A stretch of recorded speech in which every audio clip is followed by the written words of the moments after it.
Hey you guys, it's D Dunn Elizabeth, and I'm back here to drop a little knowledge for you guys. And I'm going to give you the 3 key components as to why our weight fluctuates.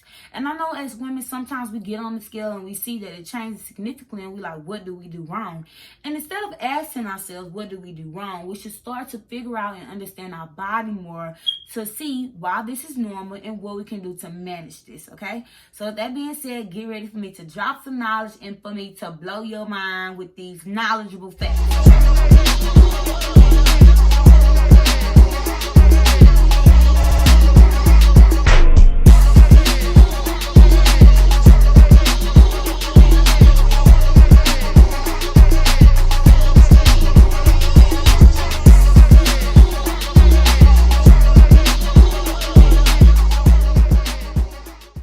All right, so let's start with number 1, which is hydration. So our body weight is composed of 50 to 60% of water. So water weight plays a significant role in why our weight fluctuates. So water retention is basically when your body doesn't get rid of like extra water weight, okay? So like if a person that hasn't worked out in a long time start working out, and that first week or two they lose like 10 to 12 pounds, that 10 to 12 pounds is water weight that's, that have not released from your body, okay? So, for example, in foods that we eat has a lot to play with the retention of water. So salty foods act like a sponge. So when you eat a lot of salty foods, it literally takes the water and puts it into this box. And it just stays there, which allows your body to not lose that water weight that we want. So, and also, this is also with sweet foods. Sweet and salty foods absorbs the water and causes your body to retain it. So every gram of carbohydrate that your body stores also stores 3 grams of water. So by you being in a calorie deficit, you significantly taking in less amount of food, which is when you would significantly see yourself drop water weight. So of course, if you go work out and you sweat a lot and you get on the scale, you might lose a pound or 2. But then once you hydrate, the water will come back into your body and you might see that weight go right back up. But it's just your body becoming adjusted to the amount of water that you're taking in. So if you're a person that drinks 2 bottles of water on a day and then you start drinking like 4 to 5 bottles of water a day, of course you will see a significant change in your weight based on the water that you're taking in. But when it comes to salty and sweet foods, those absorb the water greatly. And so what you can do to change that is start eating foods that's rich in potassium and magnesium, which includes avocados, sweet potatoes, fatty fishes like salmon, whole grains, white beans, beets, spinach, tomato sauce, etc. Foods like that to help you get rid of that water weight out of your body, okay? So if you drink more water the day before, expect to see a change in the scale. Don't think, oh, I did something wrong and you did everything right. It's just water, you guys, okay? Understand that. All right. Number 2, hormones. Okay.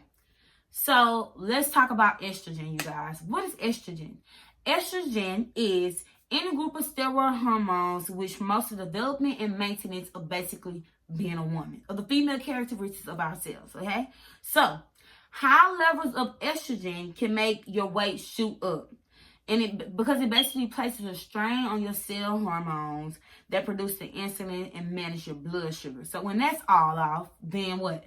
Your weight is all off, okay? So another hormone that is very important is leptin. And so leptin is the hormone that sends signals to your brain to let yourself know that you're full.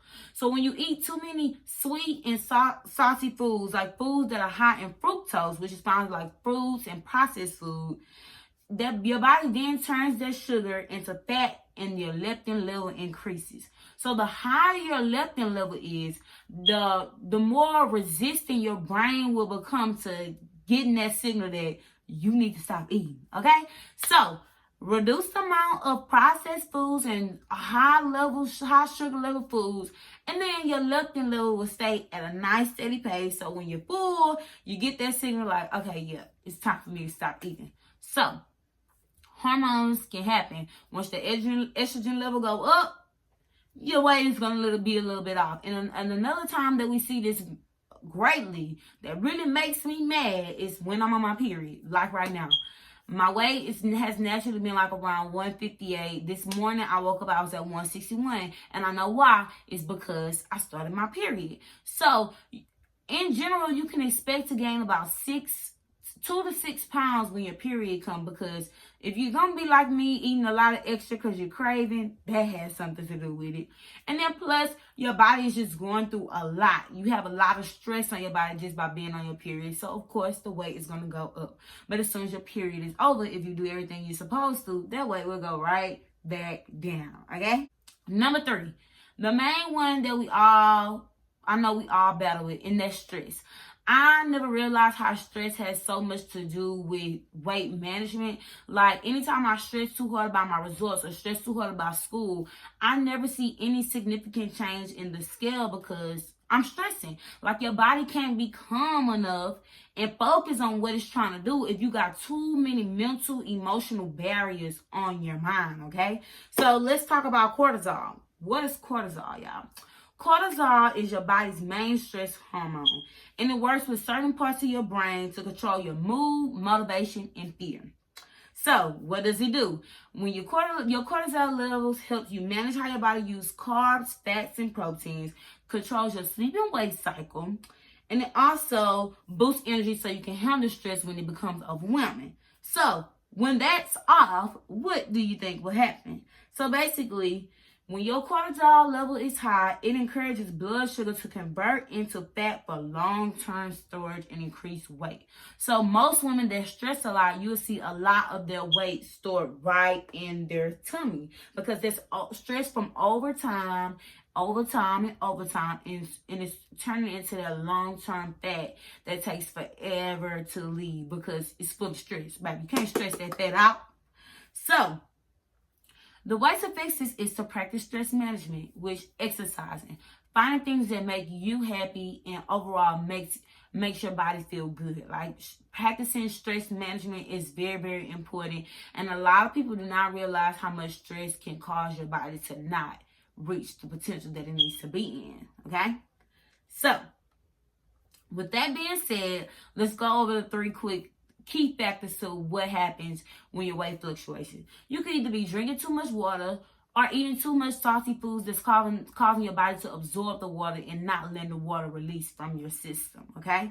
Number 2, hormones, estrogen, leptin, your menstrual cycle, all those play a role. Everybody knows it's hard to be a woman. We go through so much. Our body goes through so much. So, of course, when you're on your period, your uterus is literally like 3 times bigger. So, of course, you're going to weigh more.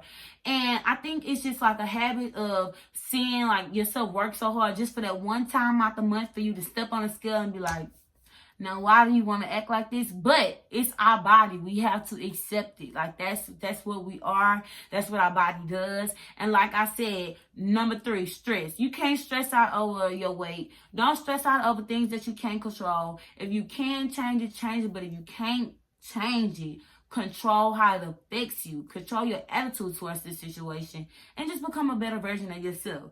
So like I said, when you get on the scale and you see it went up, or went up a little too high, don't ask what did you do wrong. Learn to understand your body and understand that our body goes through things that we certainly can't control, but we can manage it by eating better, exercising more, less stress, more success.